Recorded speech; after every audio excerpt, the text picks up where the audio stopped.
ஹரியானாவில் கருத்து கணிப்புகளுக்கு மாறாக அதிக இடங்களில் முன்னிலை வகிக்கும் பாஜக மீண்டும் ஆட்சி அமைக்க உள்ளது. காங்கிரஸ் கட்சி பின்னடைவை சந்தித்துள்ளது. பாஜக ஆளும் ஹரியானாவில் மொத்தமுள்ள 90 தொகுதிகளுக்கு கடந்த 5ஆம் தேதி சட்டப்பேரவை தேர்தல் நடைபெற்றது. ஒரே கட்டமாக நடந்த இந்த தேர்தலில் 67.90% வாக்குகள் பதிவாகியிருந்தன. வாக்குகள் எண்ணப்பட்டு முன்னிலை நிலவரம் வெளியாகும் நிலையில் பாஜக மீண்டும் ஹேட்ரிக் வெற்றியை நோக்கி களமிறங்கியுள்ளது. அதே நேரம் 10 ஆண்டுகளாக அதிகாரத்தை இழந்திருந்த காங்கிரஸ் மீண்டும் வெற்றியை இழக்கிறது.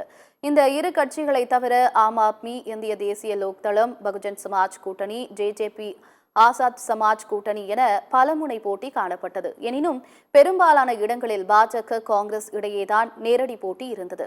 வாக்குகள் எண்ணப்பட்ட தொடக்கத்தில் காங்கிரஸ் பெரும்பான்மைக்கு அதிகமான இடங்களில் முன்னிலை வகித்த நிலையில் திடீர் திருப்பமாக பாஜக முன்னிலை வகிக்கிறது. ஹரியானாவில் காங்கிரசின் பின்னடைவுக்கு கோஷ்டி பூசல் முக்கிய காரணமாக கூறப்படுகிறது. முன்னாள் முதலமைச்சர் பூபேந்தர் சிங் ஹூடா, குமாரி செல்ஜா இடையேயான பூசலே காங்கிரசின் பின்னடைவுக்கு காரணம் என கூறப்படுகிறது. காங்கிரஸில் நிலவிய கோஷ்டி பூசல் பாஜகவுக்கு சாதகமாக அமைந்ததாக அரசியல் நோக்கர்கள் தெரிவிக்கின்றனர். காங்கிரசுக்கு சாதகமாக இருந்த ஜாட் சமூக வாக்குகள் பிற கட்சிகள் சுயேட்சைகளுக்கு பிரிந்ததாக கூறப்படுகிறது. ஹரியானா வரலாற்றில் முதன்முறையாக பாஜக தொடர்ச்சியாக 3வது முறையாக ஆட்சி அமைக்கும் சூழல் ஏற்பட்டுள்ளது.